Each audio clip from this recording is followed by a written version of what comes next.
Welcome to The Real Simon Says. My name is Simon, and today we will be talking about something that is going to impact millions of people's life, especially in the United States, and it's student loan. If you're in student loan default, or if you know someone who is in default with student loan, please make sure to watch this video. If you're new to my channel, please make sure you like, you share, you subscribe, and you click the notification bell. Fed chair. Millions of student loan borrowers were also about to face collections for the first time in 5 years. Starting May 5th, the Education Department is resuming debt collection on loans that went into default before the pandemic, even as it lays off staff from the agency that helps manage those loans. Collections had been paused due to the pandemic. Officials say resuming them protects taxpayers, but critics warn the move could push more families into financial trouble. Let's bring in ABC's Alex Perche and business reporter Alexis Christoforous to unpack this a little bit more. This is concerning because so many people basically chose not to pay off their student loan because ever since 2020, the government put a pause on all student loan payment, and a lot of people forgot about it. Many chose not to pay for it, and others just were not aware about it. And now the government is making an announcement that on May 5th, you have to make your payment or else you'll be sent into a collection. And a lot of people are concerned because a lot of people feel like they're already stretched out thin with the salary that they're making, with the high cost of living, with the inflation, with the mass layoff that's happening, with the trade war.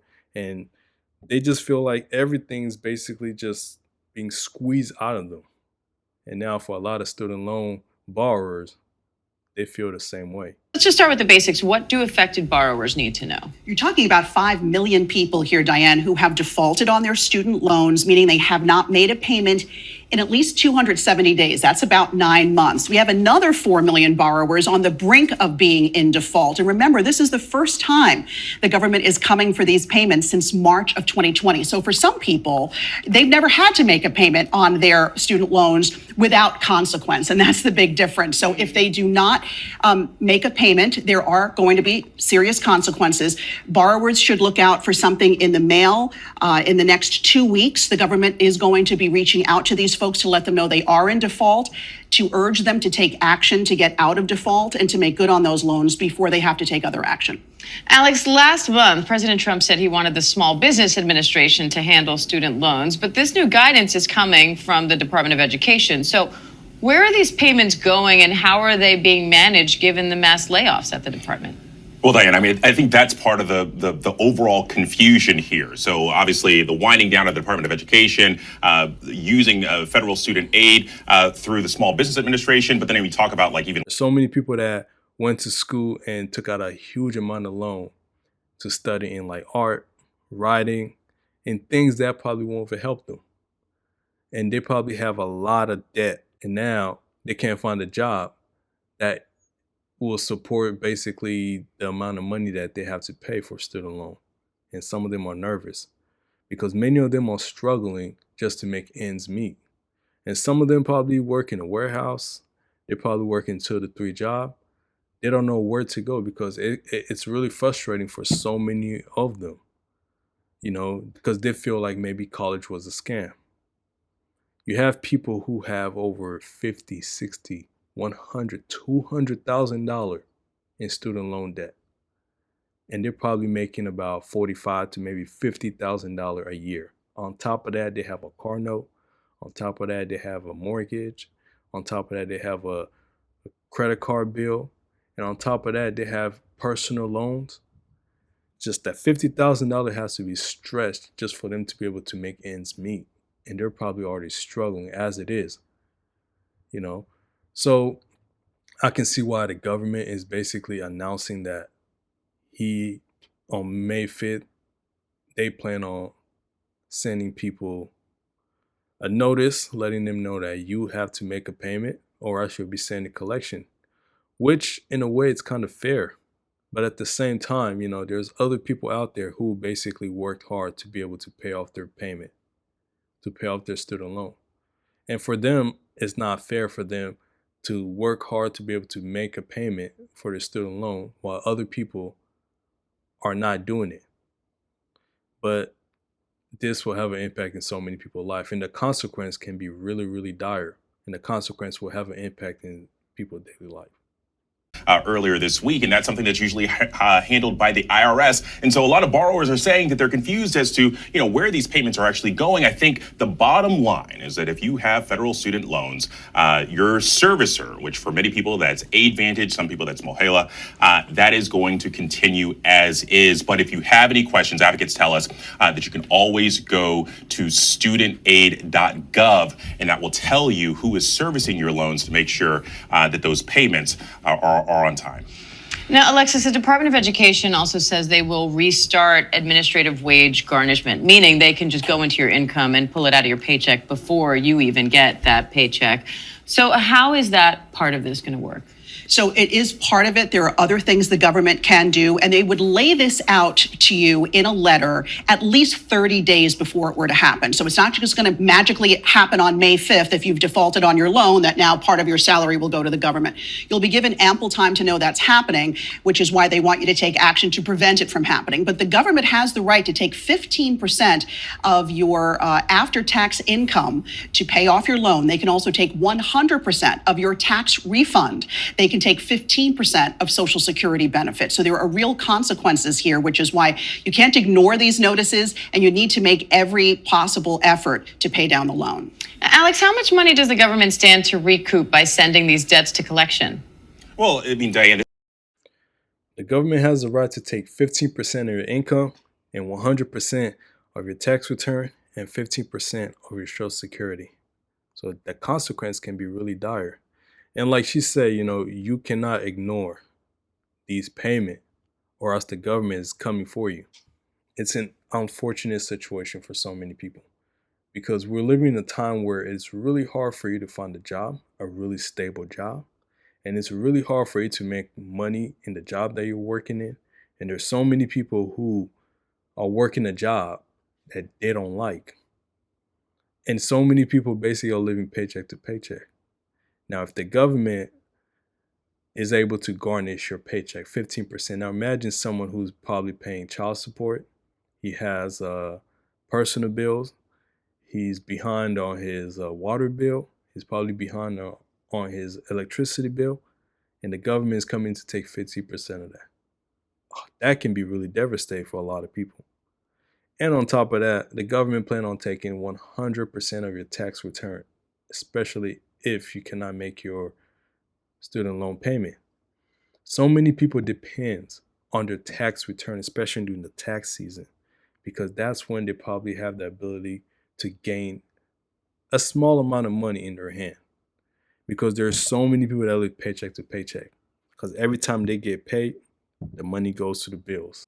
They probably look forward in their tax return so they can be able to at least gain some money to spend it on things that they always wanted, maybe pay off some bills, maybe invest in stocks, or probably just save the money so it can help them in the future.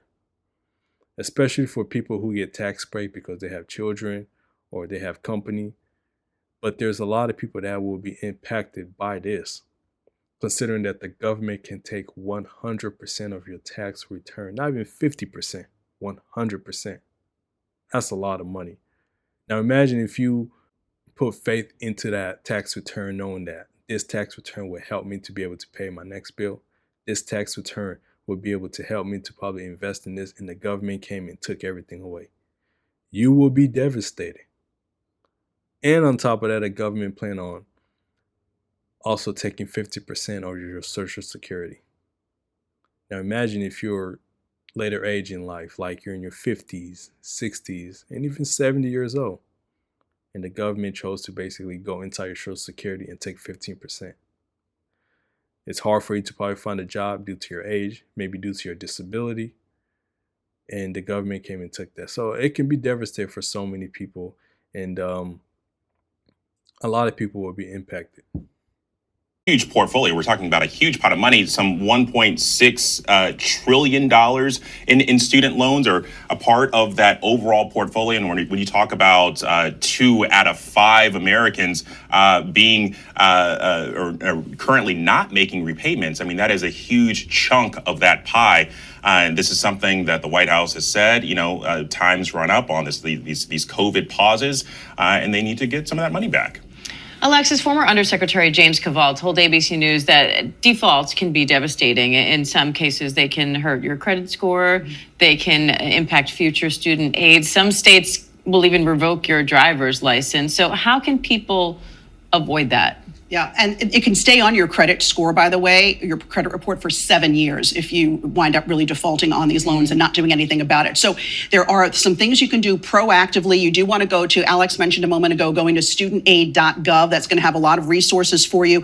And tap into the government's default resolution group. There you can enroll in an income-driven repayment plan, which means that your repayments are going to be tied to how much money you make. So that amount might be different for different people. You can also sign up for what's called loan rehabilitation, and that means you are agreeing to pay on time for 9 consecutive months to get yourself out of debt. And borrowers can also consolidate their loan debt into a new direct consolidated loan. What you want to do, though, is show the government you're making every effort to make these payments. All right, business reporter Alexis Christoforous, ABC's Alex Prochet, thank you both. So the government trying to collect $1.6 trillion of student loan payment because a lot of people are not making their payment. Considering that the government also has around $36 trillion in debt that he has to pay. This is really interesting because a lot of people will have to deal with the consequence of this. And the consequence of it will basically be harsh. As she mentioned in that video, some state will be able to revoke your driver license, and they'll be able to garnish your paycheck. And they will take measure to be able to try to get as much money out of you as possible, which it can be devastating for so many people, considering the time that we're living right now. Because when you look at the economy, you look at the stock market, it keep on going down. Sometimes it go up, but it keep on going down. A lot of companies is losing millions and millions of dollars in the stock market. A lot of companies are choosing to lay off their employee. The federal government is shrinking their size, and he's laying off a lot of people. On top of that, there's so many things that's going on in the economy that is having an impact on so many people's life and so many people's saving. So this will have consequence in every walk of life. There's people that will probably say what the government is doing is not right. They should continue to try to give people loan forgiveness. And then you have another group of people that will say no, people should pay for the loan that they took out. I think what the government is doing, it makes sense. At the same time, it's an unfortunate situation for so many people because you have people that actually worked hard who were able to pay off all their student loan debt. And then you have people who could not find a job, who could not make a payment for their student loan debt. So it goes both ways, in my opinion. But at the same time, this will have such a unfortunate situation for so many people. A lot of people will be able to be impacted, and so many people won't be able to make their payment.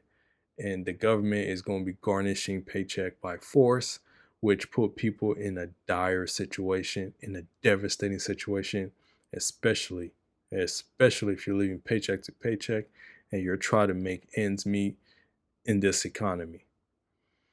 Let me know what you guys think in a comment. Should the government continue with the loan forgiveness program, or should the government just go ahead and basically send people to collection to be able to garnish their paycheck?